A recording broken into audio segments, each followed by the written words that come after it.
Good evening, everyone. Good evening. How are you? Hello. We'll get started shortly.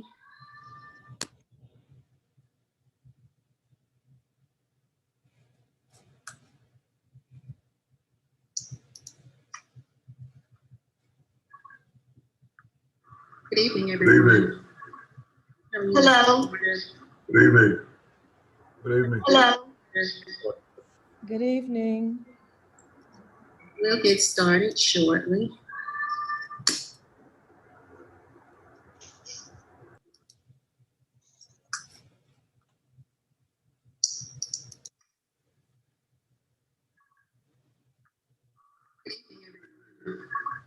Hello.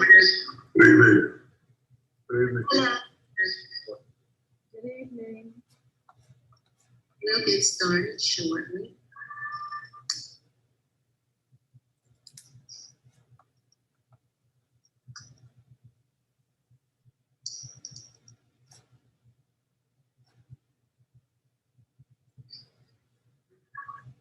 Hello. Good evening.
Hey, Derek. How you doing? Doing very well. Hello. Good evening. Hi, everyone. Good evening. Hello. Good evening. Good evening. So that time has come and we will go ahead and get started. So good evening and welcome to the 151st Founders Week at Tugaloo College. And I am Daphne Chamberlain, Associate Provost and Vice President for Academic Affairs, and also a member of the class of 2001. And it is my distinct pleasure to preside over this event that will give us the opportunity to highlight 6 outstanding alumni who will reflect on their path to excellence.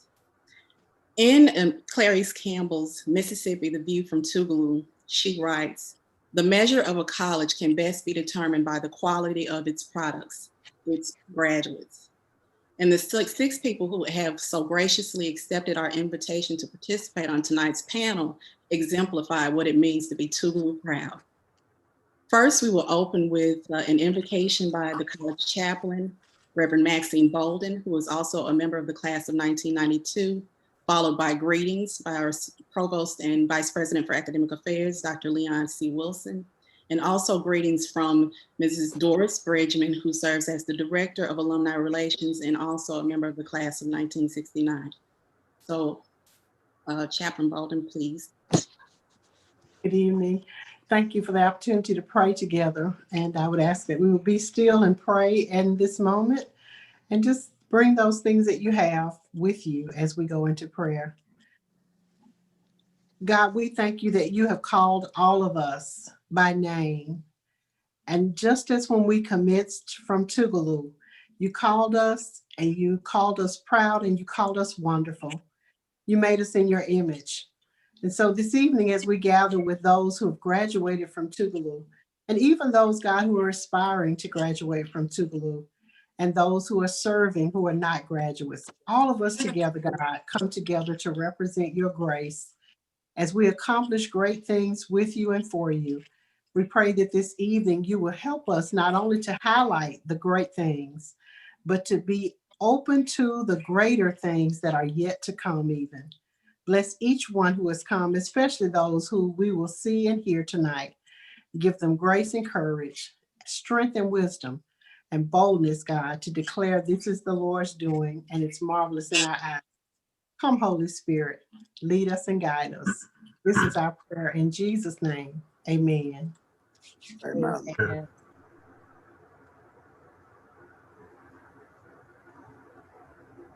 Now our greetings by Dr. Wilson and also Mrs. Bridgman. Good evening.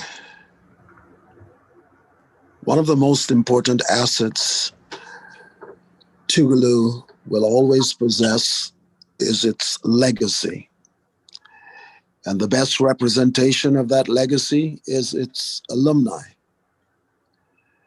On this first evening of the 151st Founders Week, we celebrate the living legacy of some of our precious and accomplished alumni.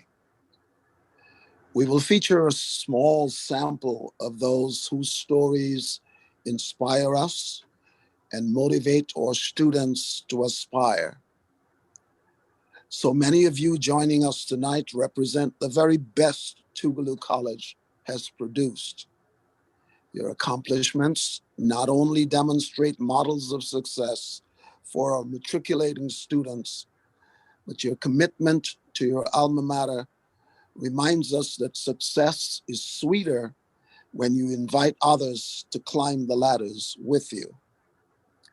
To our students who have and will join us tonight, you will be stimulated, you will be motivated, but do remember that these points of pride that we celebrate tonight did not get there by serendipity. Maybe they will remind us, in the words of Longfellow, that the heights of great men, and he didn't say women, but I do put women in there, reached and kept were not attained by sudden flight, but they, while their companions slept, were toiling upwards in the night. Take note and determine the paths of your own success. The panelists in the program will be moderated by my colleague and able provost, Associate Provost, Dr. Daphne Chamberlain.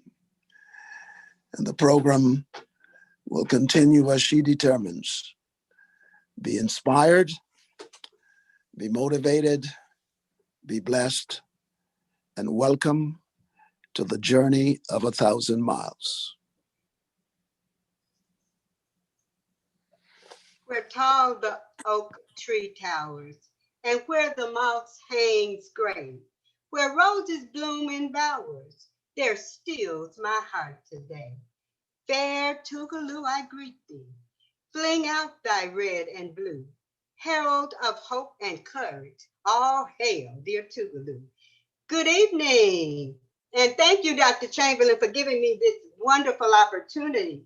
So honoring God for this opportunity, respecting the Board of Trustees and President Walters, recognizing our colleagues, students, alumni, and friends of Tugaloo College, I greet you this evening on behalf of the Office of Alumni Relations, representing more than 8,000 graduates and former sons and daughters of Tugaloo soil, Tugaloo water, Tugaloo air, and that wonderful Tugaloo spirit. Thank you for supporting the first alumni event of the 151st year of the Founders Celebration. We honor your participation and invite you to continue supporting the rest of the events throughout the week. I honor each of our panelists, and I thank you for your loyalty to the legacy of this sacred place of academic excellence and academic and social accountability. I welcome all fellow alumni to remember and reminisce about your Tugaloo days as you listen to the informative, inspiring, and encouraging words of our alumni participants. I welcome you to stay in touch or get in touch, and to become engaged or stay engaged in the many endeavors of our beloved alma mater, the Eagle Queen Tugaloo College. To continue our success, we need you.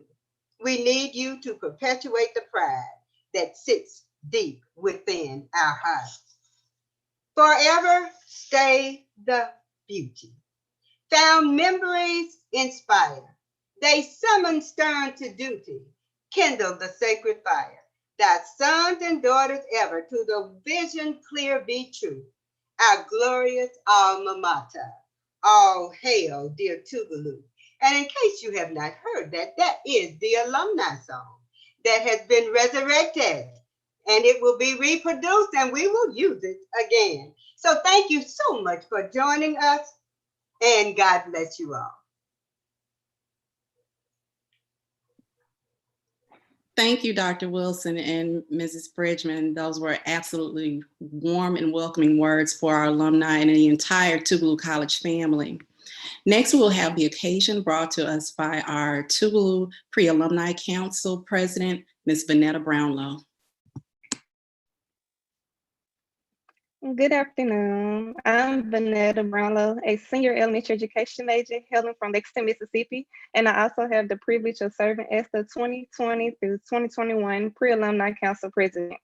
Tonight, we gathered to celebrate 151 years of academic excellence and training.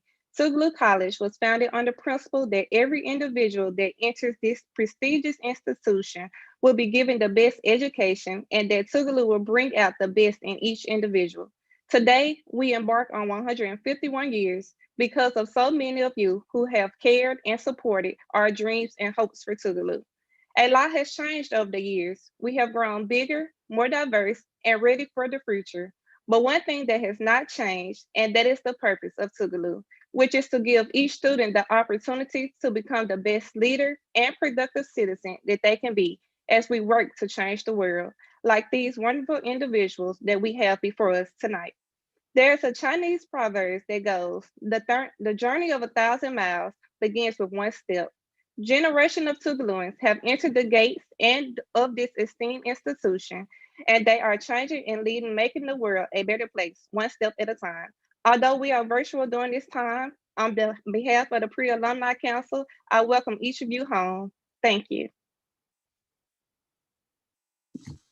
Thank you, Vanetta, and that was so well said. And I think all of us Tugalooans on this meeting this evening are extremely proud of you. So thank you for bringing the occasion.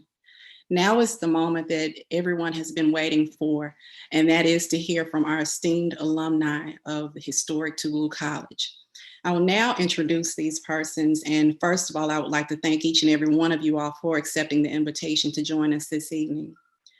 First, I would like to introduce to you Celine Baird, who is a member of the WT Consultants Government Affairs team, where he focuses on municipal and federal budget appropriations requests, drafting legislation, public and community relations, special projects, criminal justice reform, and economic development issues for clients. Mr. Baird has 8 years of experience as a registered lobbyist and 9 years as a government executive. Prior to joining WT Consultants, he served as a legislative aide and special assistant to U.S. Senator Roger Wicker in our nation's capital. In his free time, he is a mentor for the Jackson YMCA Board of Directors, the Kidney Foundation, and he is a proud member of Kappa Alpha Psi Fraternity Incorporated and also Sigma Pi Phi Fraternity. Mr. Baird received a Bachelor of Science in Computer Science and a Bachelor of Arts in Economics from historic Tugaloo College and a Juris Doctorate from Mississippi College School of Law. Mr. Baird is married to the beautiful Haley, and they both live in Jackson, Mississippi. Welcome, Mr. Baird. Thank you. Next, we have Mr. Alvin Carter, who is a native of Madison, Mississippi, and currently resides in Gluckstadt. Reverend Carter received his education through the Madison County School District, and he is a proud graduate of Madison Central High School, but an even prouder graduate of historic Tugaloo College, where he earned his Bachelor of Arts degree in Health and Recreation. Presently, he is employed at his alma mater, where he serves as the Special Populations Tutorial Coordinator under the Title III program, Curriculum Enhancement. He is also the Fellowship of Christian Athletes and the Champions of Character Coordinator for the Department of Athletics. Reverend Carter accepted his calling to the ministry on August 3rd, 2012, and he was ordained on July 13th, 2015. We welcome the proud husband of Calandra, the proud father of 3 beautiful daughters, and of course, a proud grandfather, Mr. Alvin Carter. Welcome. Next, we have Ms. Hope Goins, who is the staff director of the United States House of Representatives Committee on Homeland Security. She is the top advisor of Committee Chairman Benny G. Thompson on all matters related to the oversight of the Department of Homeland Security and the national security related matters throughout the executive branch. She is a proud graduate of Tugaloo College from the Department of English. Ms. Goins is a lifetime member of the Tugaloo College National Alumni Association and the 40 Under 40 Society. Because of her dedication to the college, she has been named Young Alumnus of the Year and also Alumnus of the Year. We are so happy that you took time out of your schedule to join us this evening. So welcome, Attorney Goins. Next, we have Miss Kanisha Hackett, and she's a very special one to me because she's my little sister Mon, and she's joining recently the Socially Disadvantaged Farmers and Ranchers Policy Research Center at Alcorn State University. As a research analyst, she conducts and coordinates research at the Policy Center to ascertain the extent to which agricultural policy will impact and socially disadvantaged communities. Ms. Hackett is a recent law school graduate from the University of Mississippi School of Law, where she excelled in various local, state, and national leadership and advocacy positions. Ms. Hackett earned her Bachelor of Arts degree in history from historic Tugaloo College and her Master of Arts in history from Mississippi State University. And she is a native of Summit, Mississippi. Welcome, Kanisha. Next is her big brother, Dr. Montoya Taylor, who is a 2004 magna cum laude graduate of Tougaloo College, where he received his Bachelor of Science degree in biology. Dr. Taylor went on to earn his MD from Brown University's Warren Alpert Medical School in Providence, Rhode Island. After medical school, he did his graduate medical training at Ohio State University Medical Center. And Dr. Taylor is a board certified internal medicine, cardiovascular disease and internal cardiology, and fellowship trained in cardiology and interventional cardiology. He's also married to Dr. Fumi Taylor, and he's the proud father of 2 twin sons, Ezekiel and Elijah. Thank you, Dr. Taylor, for taking time out of your schedule to join us. Welcome. And last but not least, we have another 2015 graduate, Ms. Chardon Virgil, who is a native of Columbia, Mississippi. And she's also a graduate of the Department of Sociology. In 2017, Ms. Virgil graduated from Brown University's School of Public Health with a master's degree. As an undergraduate and as a graduate student, Ms. Virgil researched a myriad of public health topics, including but not limited to healthcare utilization among women of childbearing age, patient satisfaction with participant-directed long-term care services, the psychosocial impacts of displacement among refugees, sleep disorders and military veterans, and increased state funding to support veteran research. Ms. Virgil is currently a consultant at UNCRA Consulting Group, and as a consultant, she works primarily on devising strategies for health systems to mitigate risk and improve patient safety, as well as evaluating compliance to Medicare provider-based department regulations. Welcome, Chardon. Thank you for joining us this evening. And again, these are our panelists for our 2020 Founders Week Alumni Panel as we explore the journey of 1,000 miles. So for each of our panelists, of course, there are a series of questions I will ask you because a lot of current students want to know what life was like on the yard. So just to get the conversation going, I'm first going to ask that each of you very briefly share your fondest memory of being on the yard. So student life on the yard before we get into the real conversation about academic rigor and how that prepared you for your profession. Celine, would you like to start? Not a problem. Thank you. For me, the biggest student life memory would more than likely be What's Up Wednesdays. Those were moments that you came with your A game. It was a sense of community. Everybody came together, and you learned to kind of embrace everybody's differences, and just really got to know people and spend time with individuals.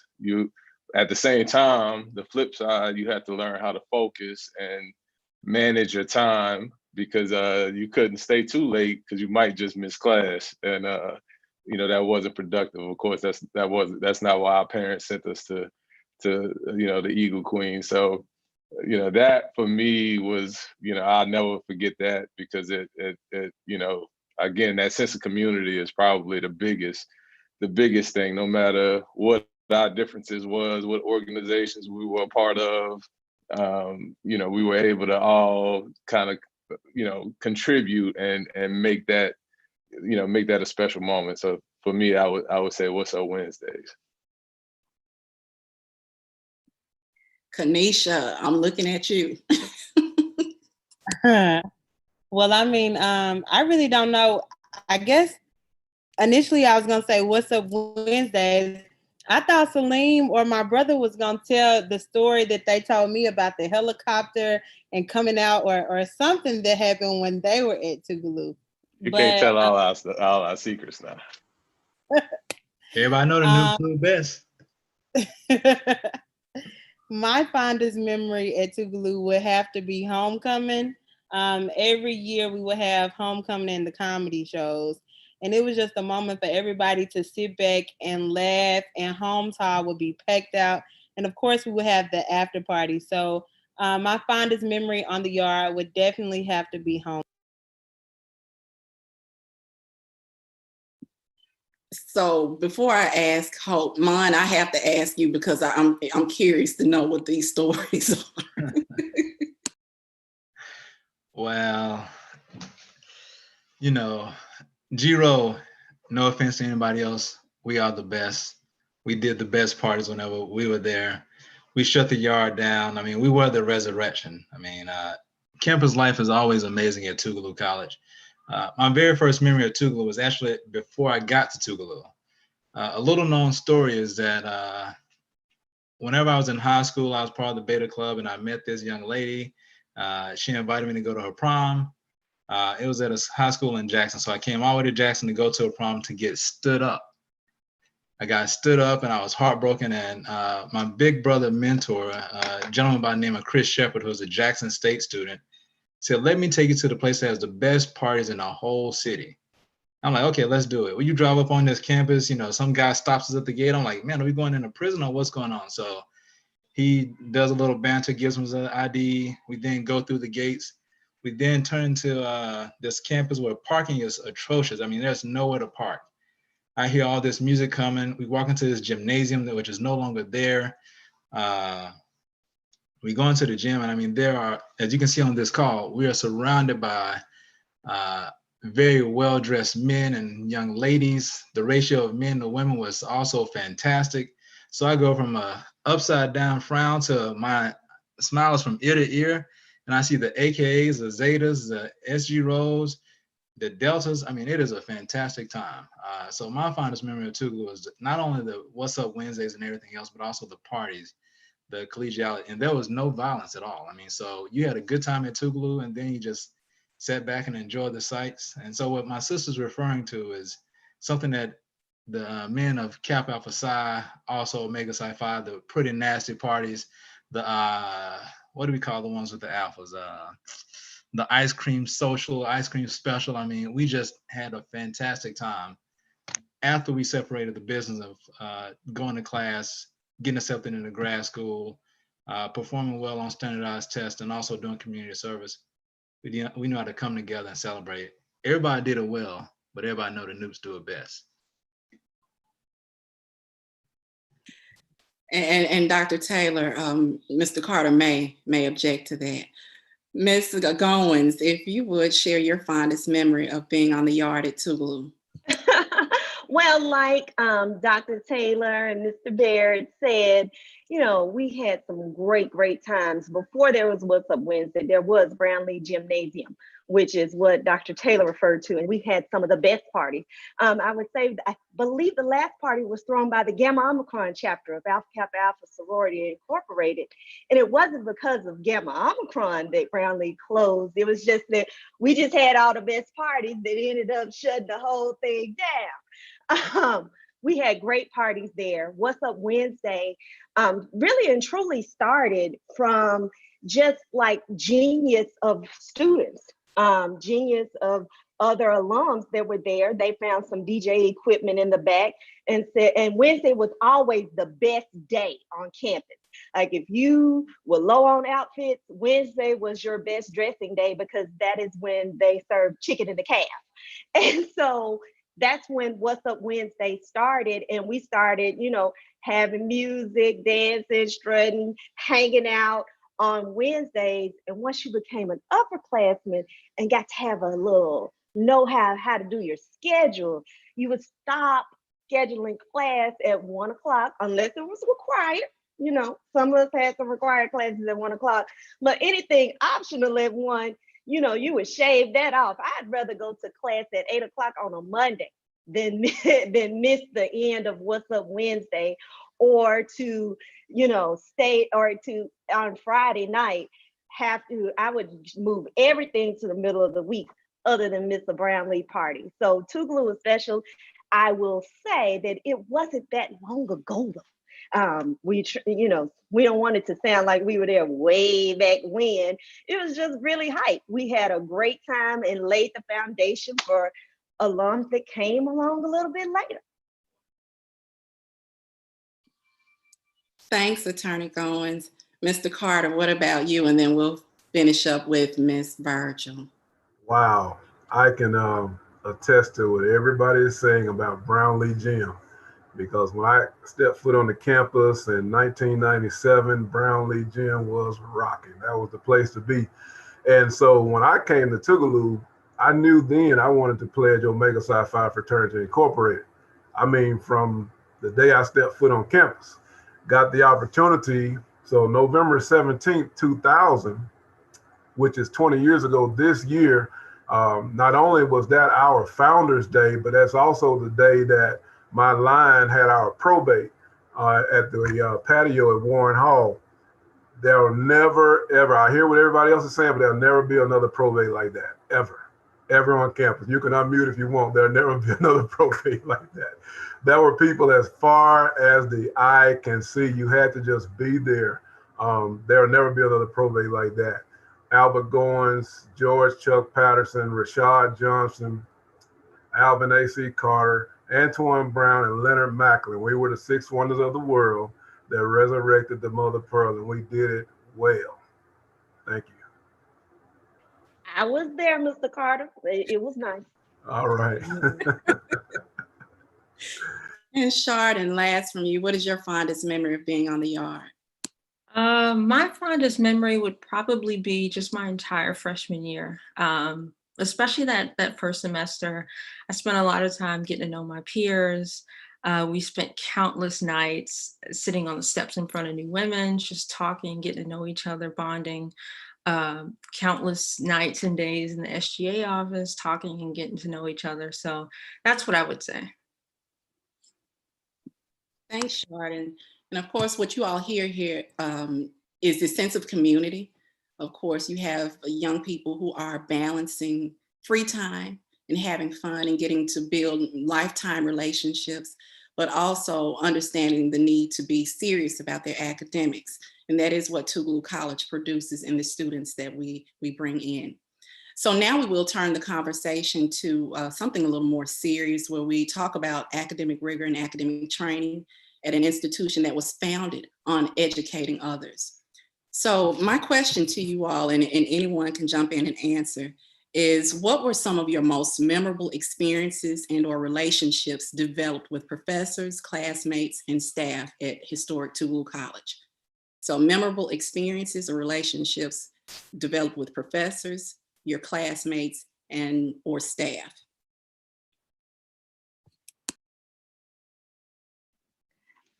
Hi, I would say that when we were, I would just say I want to harp on something that some of the memories that I have. Memorable experiences with professors. I had some amazing professors, not only in my department, but other departments across the board. I tried to be sure to take, we had to, right? Take classes from other majors outside of our own.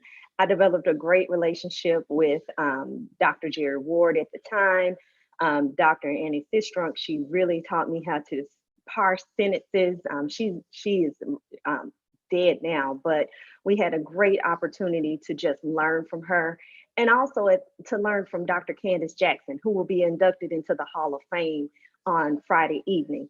At the time, she had come to visit, and she was a visiting professor, and she taught us very, very well, along with Dr. Stephen Wheelock, who is now a member of my church in Alexandria, Virginia. But one thing I would say, what else happened in classes with people in and outside of our major, in our Wednesday forums, were also the relationships that we had with the Mississippi State Legislature, the relationships that we had with people running for office. So it's not lost upon me that now when we're inundated with people telling us to vote, begging us to register, go vote, please vote, that we learned that is part of our DNA. When we came to the college, it was one of the first things they taught us in mission involvement and Wednesday convocation. I want to say we learned about voting and talked about voting at pre-registration in the summer before we even put our bags in our rooms in Judson Cross. Judson Cross used to be a dormitory. But that was one thing that has stuck with me out of any class that I've taken, any experience that I've had, really and truly, the importance of voting and the importance of engaging with leaders, because we had that opportunity at Tougaloo from the get-go. We didn't have to wait for the 2000 election. When I got there before the 2000 election, and we didn't have to wait for that. We were already engaged with leaders and engaged on voting from the time we started. And that is due to the college's history. Thank you, Attorney Goins. And that's interesting you mentioned that, because I remember the last time we voted on the state flag, that was when we were students at Tougaloo. And here we are all these years later, engaging in that same conversation about trying to take down the state's banner. So that is something that Tougaloo does really well, is gets its students engaged in civic responsibility. So thank you for bringing that up. Chardon, would you like to share? Yes. So there were so many professors who really poured into me. And I wouldn't be where I am without them. Hope mentioned Dr. Candace Love Jackson, who absolutely was a huge help to me. She encouraged me to apply for the UNCF undergraduate, Mellon Mays undergraduate fellowship, which I was awarded. People like Dr. Miranda Freeman in the English department and Dr. Dorothy Terry. You know, with Dr. Freeman, I was able to go to Ghana at Tougaloo. I was able to go to Jamaica while I was at Tougaloo. Mrs. Armstrong with mission involvement, just, you know, Dr. Kathy, Dr. White, just incredible professors who cared about me academically, but both personally as well, and just really made sure that I was set on a path of success from the very beginning. So, ton of great experiences. Thanks, Chardon. Celine, what about you? And Kanisha, I will ask you last, but since you're one of mine. But Celine, what about your memories? So for me, I would echo Hope and Chardon.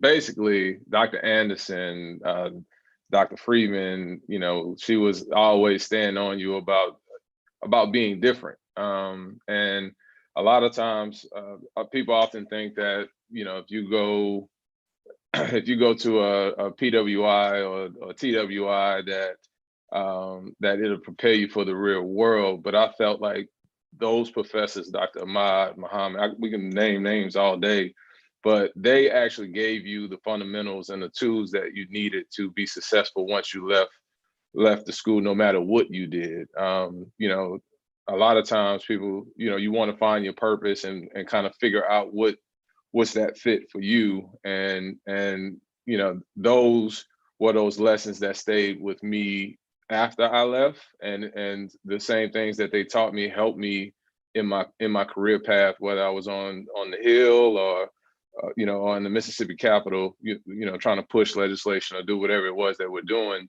You know, I could still hear Dr. Anderson and, you know, dot your I's, cross your T's, make sure you work hard, you know, be the first to show up and the last to leave. I mean, those are things that you may not get if you go to a bigger institution that's where you're one of many, as opposed to one of, you know, 20 or one of 10. They know what your weaknesses are and they help you develop. And then it's for you to kind of show up and do the rest, because, you know, and have the faith that in the end it's all going to work out. So those will probably be my, you know, the memories and the people that are the lessons that stuck with me as I continue, you know, to matriculate and learn and develop, because we're always gonna learn no matter how old we get. Thanks, Attorney Baird. Mr. Carter. As a health and recreation major, to be honest, there were two people that had a very profound impact on me academically: Dr. James C. Coleman, Mrs. Norma Williams. I am forever indebted to them for becoming the person that I am today. I was sent to Tougaloo to find Dead-Eye Coleman, is what many people called him. And of course, he was Coach Coleman, Dead-Eye Coleman, but Dr. Coleman. My grandparents, my grandfather, before he passed away, sent me to Tougaloo and said, "You go find Dead-Eye." Miss Williams taught my mom when she was at Tougaloo. So when they were my advisors and professors, it was a given that I had to stay on top of my schoolwork, of course. But it was like a family environment in that particular major, because we were small, but we struck a mighty impact. And here's the thing, it was just like going to church. You know how your parents, they didn't send you to church, they took you to church. Dr. Coleman and Ms. Williams didn't just send us to our internships, they took us. They literally took us to the nursing home. They took us to the recreational centers, and they taught us how to build relationships with these agencies. And since I've been employed at Tougaloo, Dr. Coleman himself has single-handedly taken me under his wing and taught me the ropes of how to be a professional. He taught me the importance of a coach not necessarily having to wear a whistle, but it's okay to wear a tie as a professional. And a lot of those things you don't find in the book. And he has taught me all about administration and Title III and all of these things that I never knew when I got here, but I learned just by being an entered apprentice up under his tutelage. And for that, I am forever grateful for Dr. James Coleman and Mrs. Norma Williams. One more thing, I had an opportunity to be on the NK team where myself and two other of my fellow classmates our senior year presented on PT3, teaching pre-service teachers through technology and through technology. And that was just an awesome experience. We traveled and we shared, and we were on the process review team, stuff I knew nothing about, but it planted seeds in me that helped me as a professional. So I will forever be grateful for that.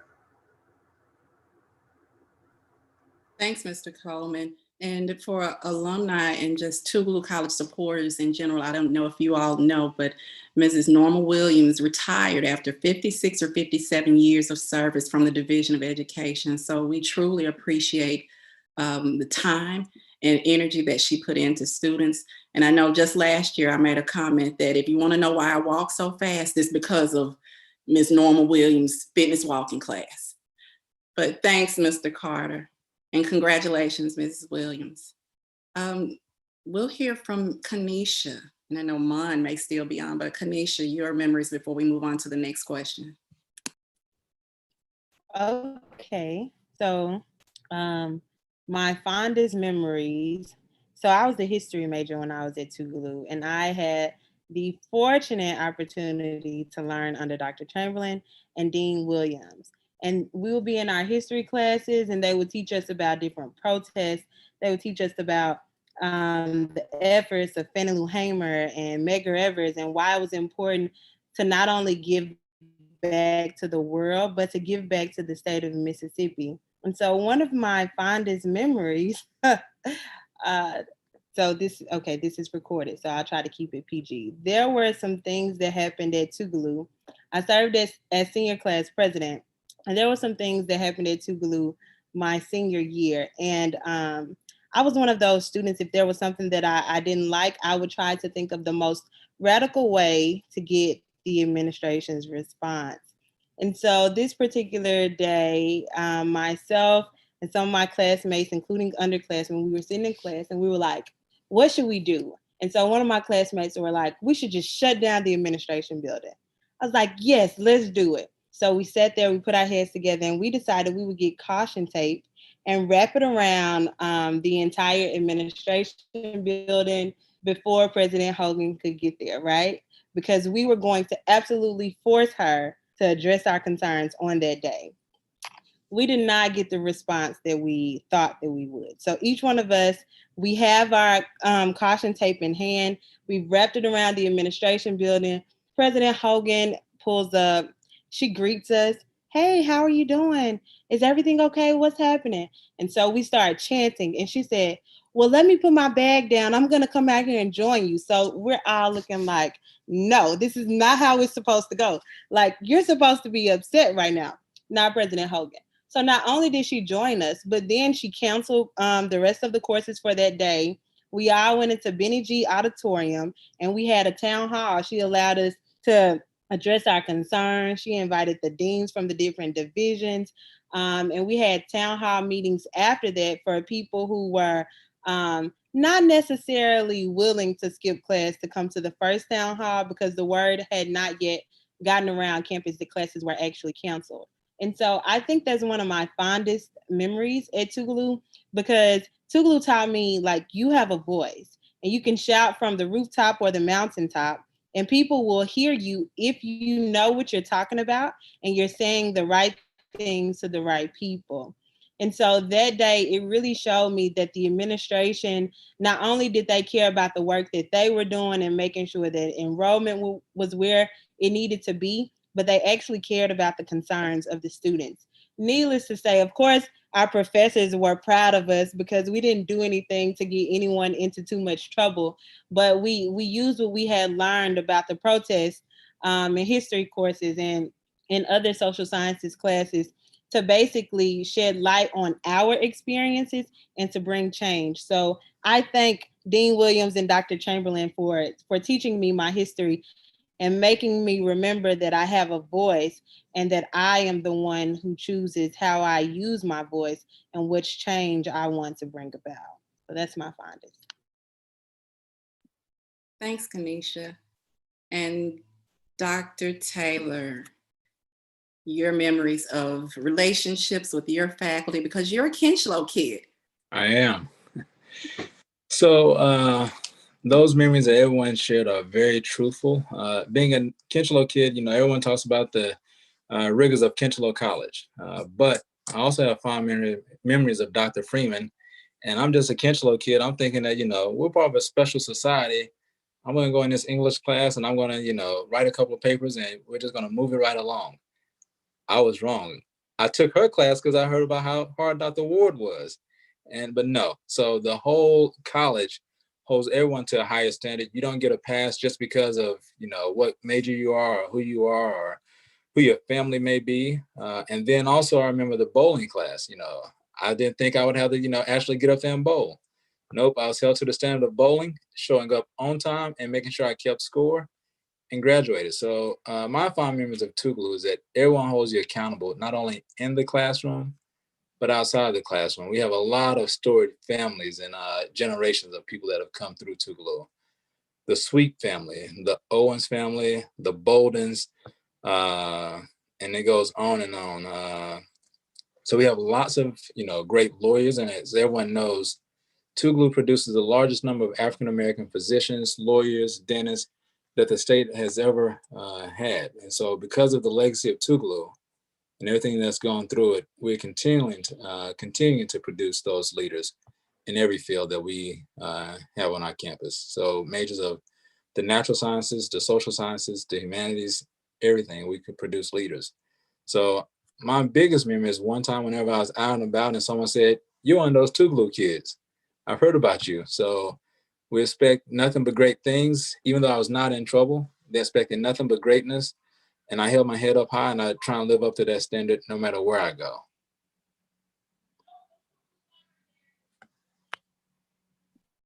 Thanks, Dr. Taylor, and thanks everyone else. And of course, what a history Tougaloo has. Of course, what we're talking about is people moving from the cotton fields into fields of being successful in law, medicine, education, entrepreneurship.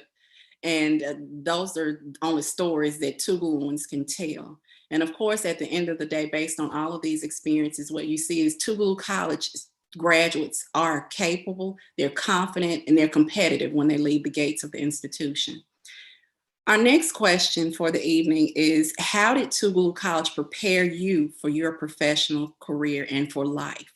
And anyone can start first.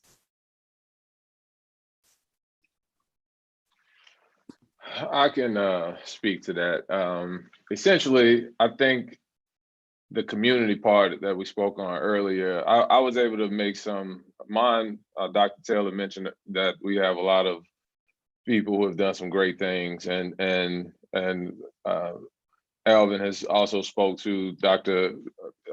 Coleman being his mentor. And for me, I've been able to meet some mentors and some people who also went to Tougaloo, generations before me, who worked in my profession and who were, who saw that I was willing and capable, and they, took me under their wings. Worth Thomas, Dr. Roy Irons, Dr. David Williams. I can go, on and on, but those are people who who said, you know, they saw something special in my capabilities, and you know, they allowed me to not make the same mistakes that they made along the way, so that I could go further and then turn around and do the same thing that they did for me for the next generation that's coming through. So you know, I think that was probably, if anything, you know, one of the biggest, one of the, you know, in terms of preparing me for my career. And then the other thing that I would also mention is that, you know, everybody's somebody, and we all play a part in the ecosystem. Just because, you know, somebody serving lunch, or the cafeteria lady, or the janitor, that doesn't mean that they're not a person, and they don't have a family, and they don't have an opinion, or they can't give you some advice that you can contribute from. I think, you know, no matter where I've gone, I've been able to connect with people at a personal level, and, you know, eye to eye. Yeah, we may be different. I may have different views. We don't have to agree on everything, but we can embrace each other's differences, and help each other, and you know, move forward. I mean, at the end of the day, we're all from the same community. We go to the same churches, you know, and like Alvin said, the college has always been a safe haven for you to cultivate your talents, and you know, and so that you can move forward to success. So that has those two would be the most, you know, that my takeaways that I would say has helped me further in my career, no matter how hard it got, no matter what obstacles I was faced with. I know my fundamentals, I know who I am, and at the end of the day, I know what my purpose is. So the rest, you know, we're gonna leave it up to God, and just do, you know, what we came here to do. So that would be my takeaway from it. Thanks, Celine. And I would also like to say happy birthday. Today is Celine's birthday. So thanks for joining us on your big day. No problem. Dr. Taylor, I see you have unmuted. Yeah. So I like to piggyback off of my line brother's comment about the ecosystem and the connectiveness of Tougaloo College. Tugaloo has been doing pipelines since before pipelines were popular. We've had the pipeline to Meharry, the pipeline to Howard, the pipeline to Brown, which I was a fortunate beneficiary of, the pipeline to Boston University, South Alabama, LSU. I mean, we've had tremendous pipeline programs, officially and unofficially, for which we've pushed our graduates onto. So they bring us through these gates. They nurture us. They help us mature, help us to grow, become confident, and sure in who we are. Then they push us on to these other programs.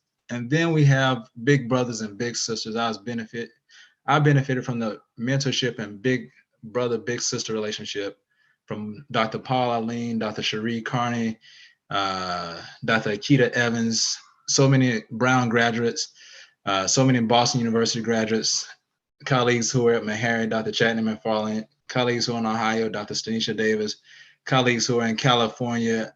I mean, even though we were not physically right there, we were all connected to one another. And then we reached back and we brought others along.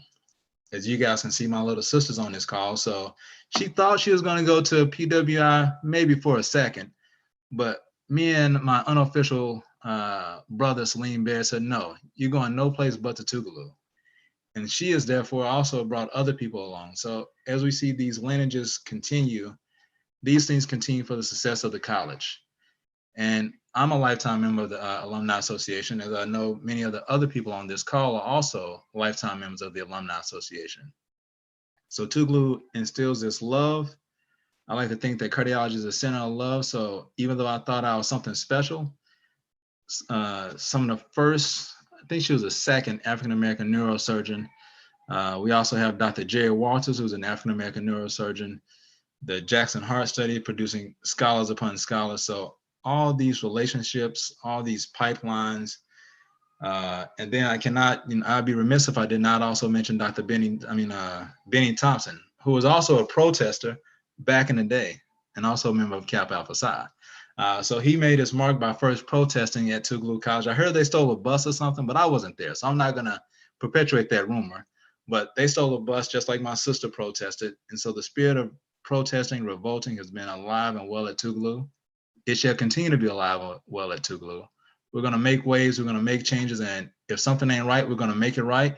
We're gonna stand up for the just in society. My sister's gonna be there to get us out of jail, as well as all these other lawyers on the call.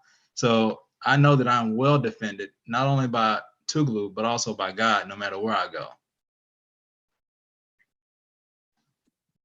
Thanks, Dr. Taylor, and well said.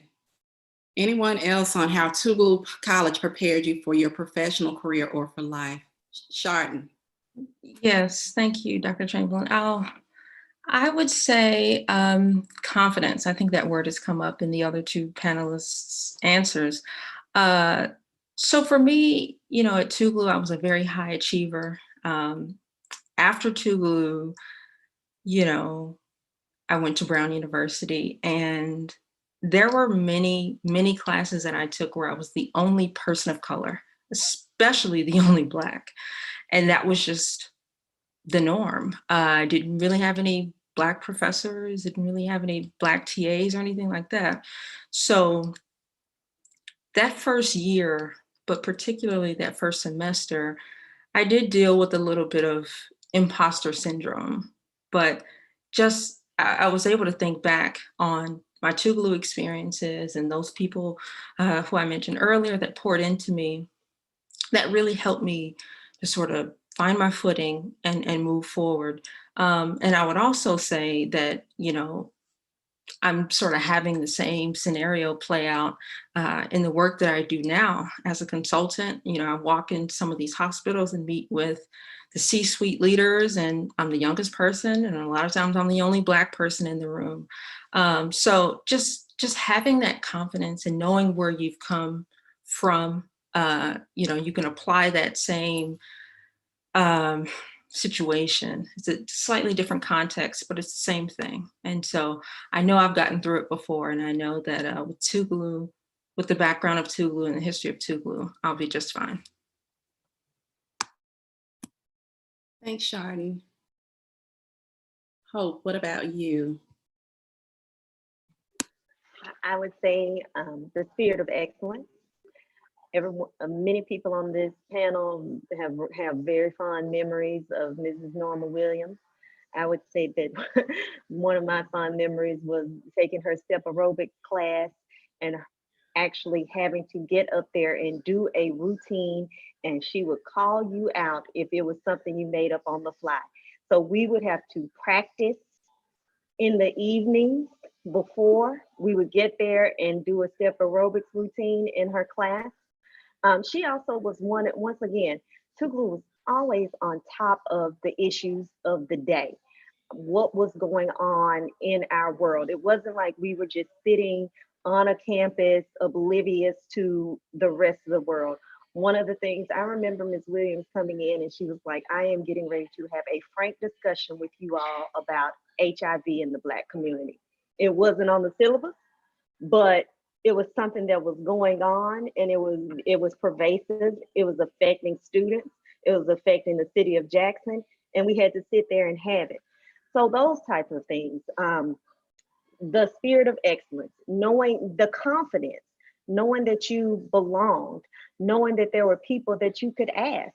If there was anything that I needed, that maybe something I hadn't heard about, or there was something presented and it's like, well, what is this?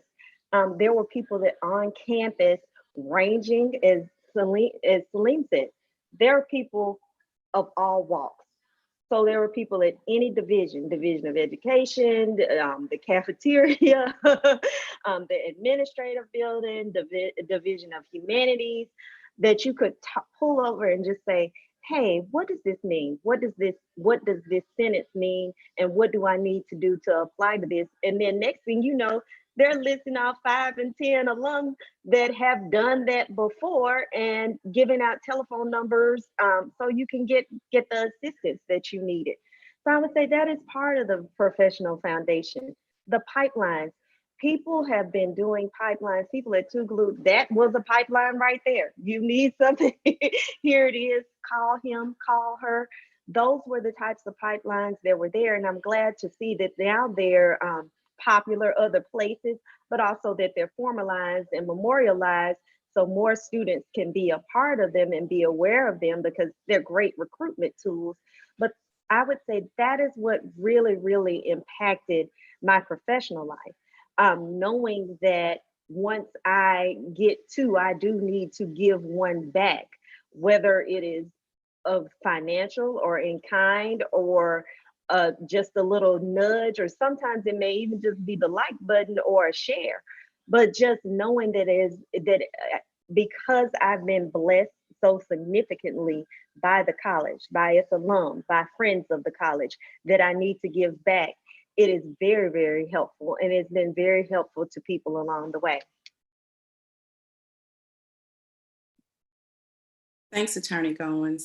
And I think one of the things that I would like to interject is that all of us have watched the show A Different World.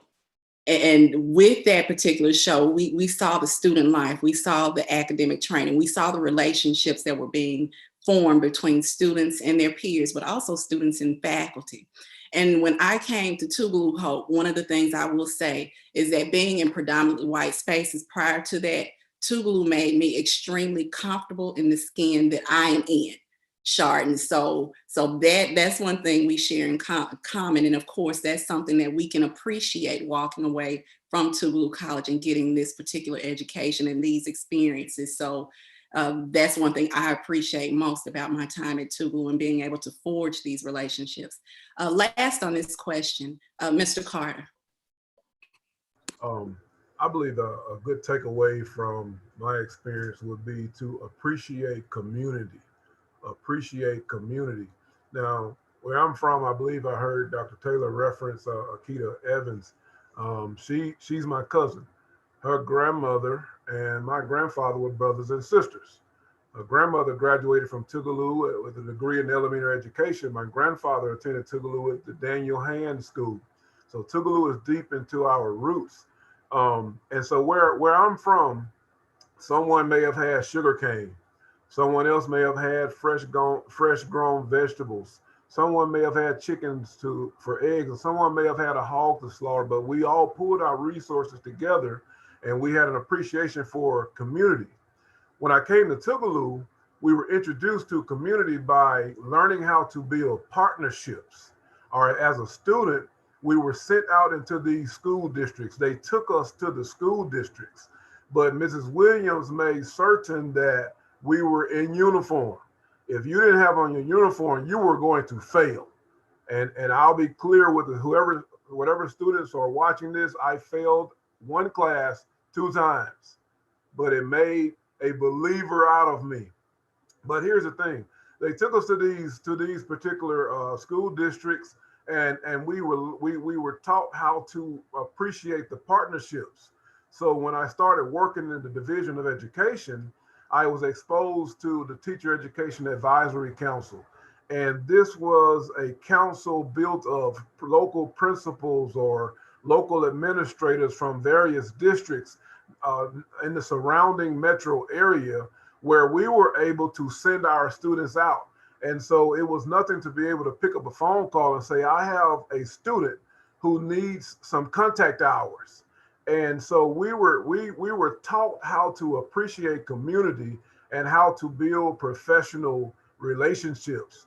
Still to this day, we can call a principal and say that we have students that needs to complete their teacher education or student teaching hours, or has a practicum that they would like to complete. And this is a need for graduation. We built these relationships over the years, and so it was not uncommon for us to understand community, but I can appreciate the community that was built because it's because of those relationships we were able to help other students, and it's a generational thing. Every year it grew stronger and stronger, how we were able to put more Tugaloo students out on the field. And so that I can appreciate. Okay, thank you, Mr. Carter. And I think that's something we all appreciate is this idea of community that is forged by our coming together at Tubular College. Last but not least, and I'll begin with you, Kanisha, and this is something for each of our panelists to think about. So just take a few moments. If you had to share wisdom with your younger self when you were just an eaglet, what would you tell yourself? Kanisha. I'm gonna let one of my big brothers go first so I can take a minute. So who wants to do it? Dr. Taylor, Mr. Baird? You're on mute. I'll take it. We got you covered. For me, I would tell my younger self to be patient. Everything in this world is instant. And, if you focus on your fundamentals and you make sure that you learn and get the lesson that is before you, when you are in the room with people who are there because they may have a connection, the color of their skin, or that doesn't last long. That just gets you to the table, and your fundamentals and your ability to rely on your God-given talent, that'll take you the rest of the distance. So I would, you don't have to have all the answers right now. I know we live in a right now world. It's okay to feel your way through, and more importantly, failure is your friend. A lot of times people say, everything is built up on success, but if you look at the most successful people in the world, they've made a lot of mistakes along the way. I don't want to go into athletes, but a doctor, Dr. Taylor, there have been some people who have died on the table while he's doing work, but that has brought him to that built character that made him the doctor that he is today. So now he cares about each and every one of his patients and want to make sure that they get the best outcome of treatment. Do not. Those lessons are the ones that are going to help you later on in life, and don't shortchange yourself. So that would be my advice to my younger self. And just don't be afraid. Just go after it. At some point, you're gonna learn something from it. There's a lesson in the silver lining. So you just need to be able to actually say, okay, the next time I'm in this situation, I know exactly how to handle it, or I know what not to do, or I know, who to rely on, and who. So that will probably be my opinion to my younger self or any other student who's on that campus right now. And don't be afraid to ask questions. Your teachers say that, but seriously, like it. Acts, at most you'll see if that person really has your best interest at hand or not. Since my sister called me out, I'm gonna go with just 4 things that maybe I would tell my younger self. One, just learn from everything. As I said, in Dr. Freeman's class and humanities, from all the classes I took, just learn from everything, because there's always something to be learned, no matter where you are and who that person is. So just learn from everything. Number 2, just enjoy the journey. We're only on this earth for a certain amount of time.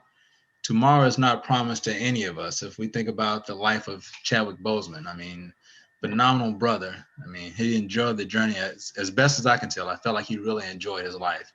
And therefore he poured into other people. So enjoy the journey while you're here, because tomorrow's not promised, and pour into other people while you're doing that. And then the last thing is actually a point that goes into 2 different ones. Fear. So fear, as we know, stands for 2 things. Fear everything and run, or face everything and rise. So fear of failure and fear of missing out. So sometimes you're going to have the miss a What's Up Wednesday or not go to a party, but you're not missing out on anything, because you still have the rest of your life to come back and do those things. So if you try and do too much now, you're going to shortchange yourself for future success and future rewards.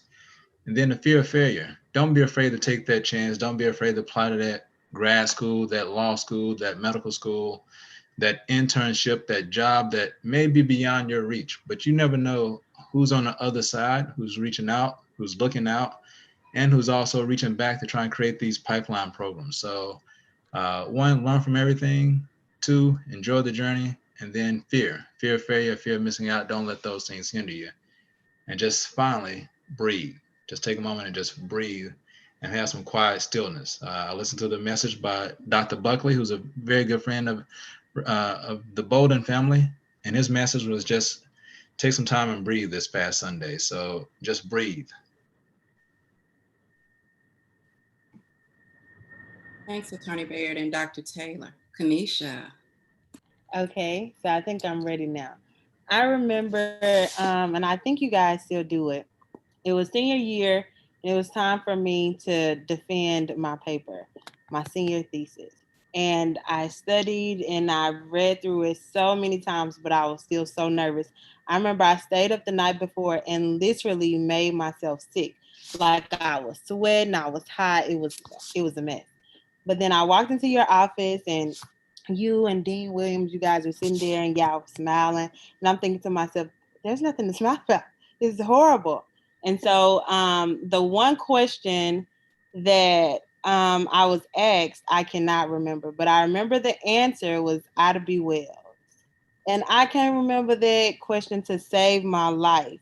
And after everybody left, I remember telling you, Dr. Chamberlain, I can't believe I forgot. Like I knew the answer. I can't believe I forgot. And the one thing you said was, Kanisha, it's okay. You won't be you aren't the first and you won't be the last. And I remember like from that day forward, I've always taken that with me, good, bad, or not so hot. I always try to remember that I'm not the first to be in positions of opportunity. I'm not the first to be in positions where I feel as though I fail, and I won't be the last to be in either of those positions.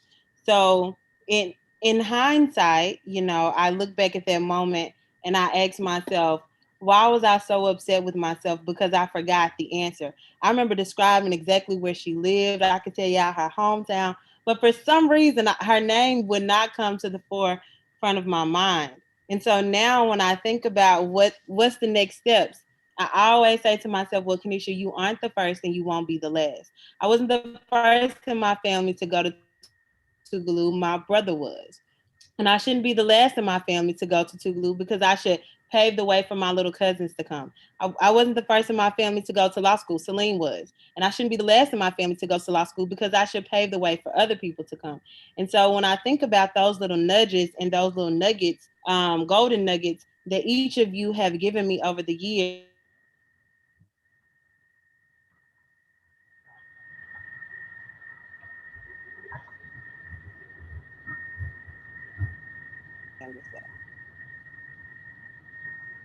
Okay, Kanisha, you had an interruption in your connection, but thank you so much. Yeah, those are good words, though. Attorney Goins, what about your pearls of wisdom to yourself? To my younger self, I would say that you know, God will make room for your gifts, and don't be afraid to pivot, and don't be afraid to go into a different direction. Um, Laying in my bed at Judson Cross, Berkshire Cottage, New Women's, the three dorms that I stayed in when I was at Tougaloo, this life that I live now was never a part of the plan that I had for myself when I was younger. I would say don't be afraid to embark on new opportunities or to make changes in your life.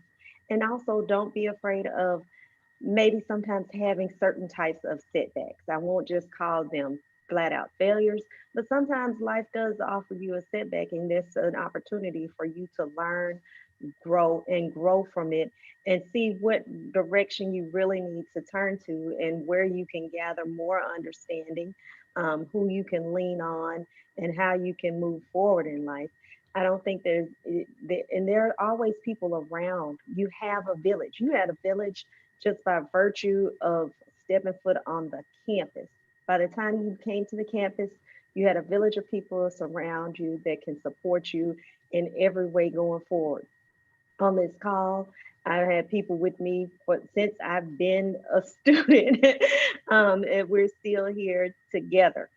On that note, I will say a little bit, one more thing, and just lighten it up and tell every student they should join the Alumni Association. Let me just say this: you get out of your post Tougaloo life, you will get out of it what you put into it. And sometimes that's just by being a member of the Alumni Association, by being a member of your local Alumni Association. My Alumni Association, my local chapter, the Washington Area Tougaloo Alumni Chapter, is a renowned chapter. However, they weren't going to come and get me unless they knew my name and knew that I existed. Once that happened, things just started falling into place, and my journey and life in DC became much better just by being surrounded by that village of people. We text each other a prayer every morning since the pandemic. We text each other the good things that we see about the college. We were going crazy during the DNC just because there was so much representation there, and the representation really was made just by being a part of this village.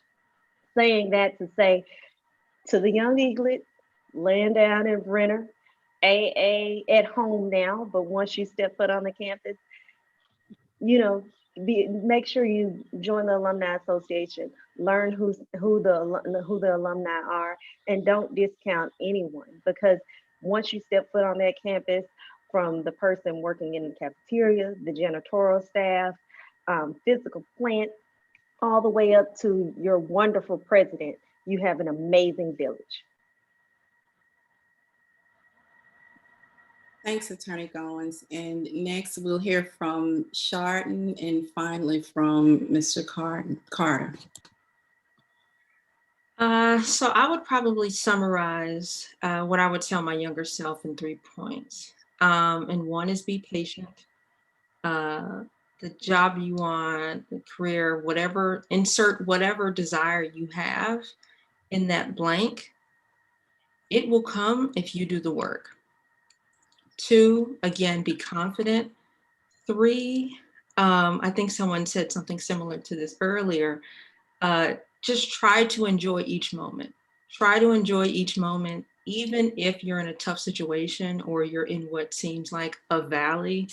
Try to enjoy each moment, because, I feel like a lot of times, we sort of sometimes, wish our lives away. Oh, I wish I had X, or it would only be better if I had Y. But try to enjoy each moment, because when you get to the mountaintop, it'll just be that much sweeter if you enjoy those low moments, teachable moments.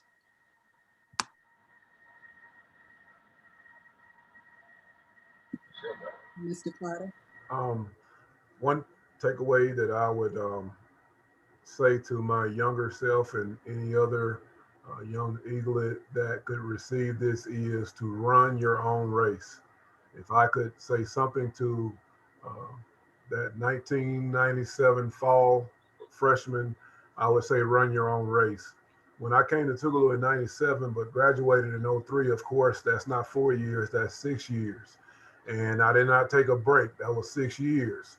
And so in 2001, when the students my classmates that I came to Tugaloo with, and took class together and everything, they graduated. Of course, that kind of bothered me because I wasn't prepared to graduate. 2002 came, I was still lacking some credits because of choices that I made. They were my choices.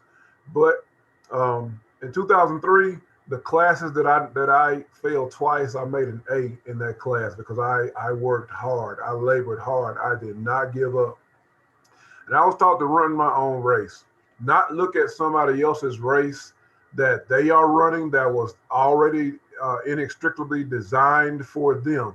I was taught to run my own race. And just because it took me 6 years does not mean that I wasn't going to finish. All things work together for good for those who love the Lord and those who are called according to his purpose. And so I learned that I had my own race to run. And one person that I did not name earlier that took me under his wings, especially when I got into ministry, was Chaplain Johnson. And Chaplain, I call him Brother Chap. Brother Chap would say, "Hey, brother, it's going to be all right. Brother's going to be all right." And irregardless of what I was going through, the highs and the lows, ministry, just life in general, brother's going to be all right. And so I learned to run my own race. And I believe that every experience that I had as a student, since I've been employed here, has built me to be the person that I am today. Now I can pass that down to my children, who I have a daughter who's a freshman here at Tougaloo, who's a next generation student. So I'm excited to be able to share the knowledge to my children and my grandchildren. But if I can just say anything to my younger person, especially that back in 01, 02, when I was kind of down within myself, I would say, you run your own race.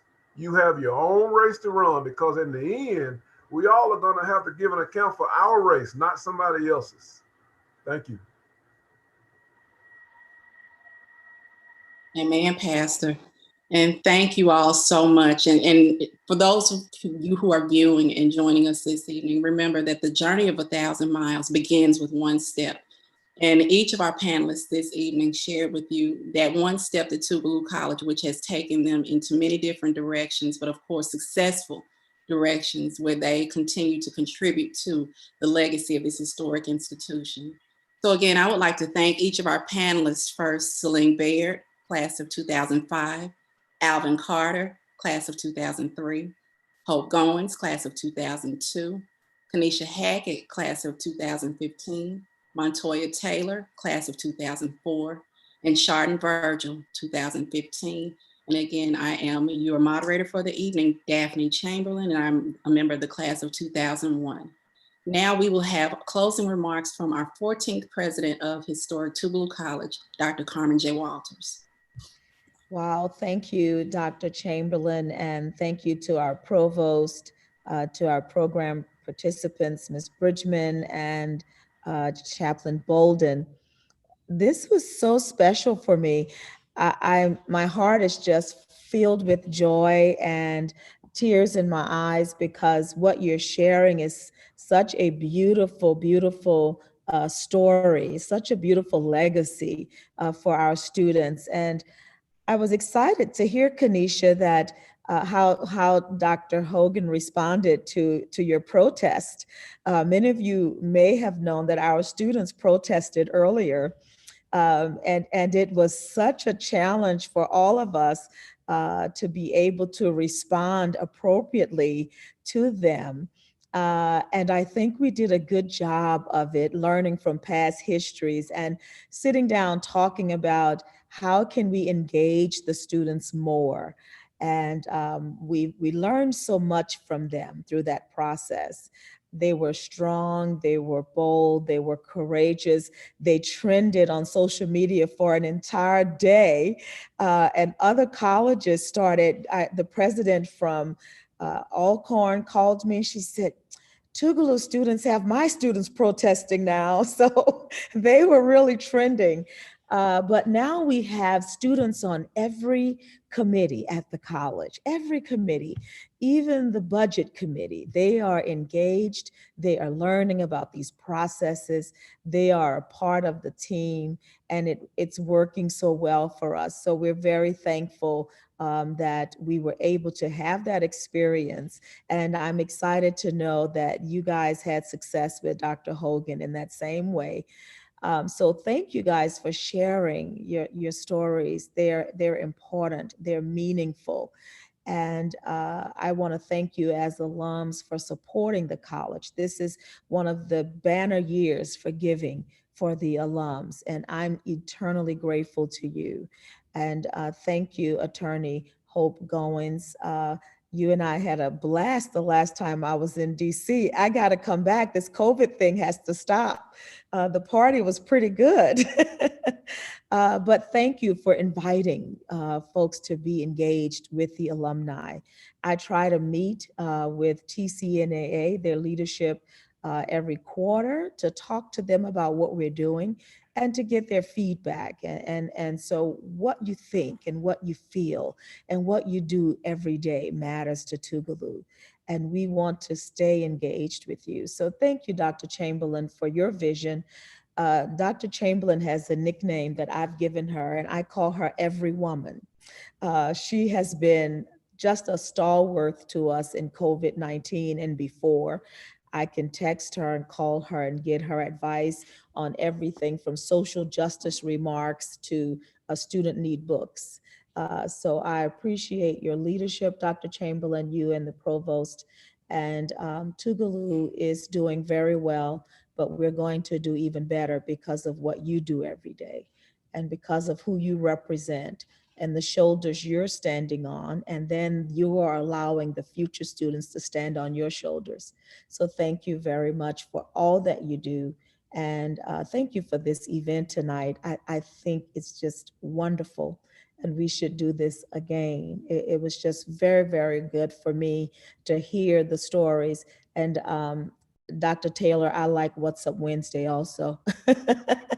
I'm out there doing my mirrors with my sorors and getting my stroll on every now and then. So I look forward to What's Up Wednesdays. I absolutely do.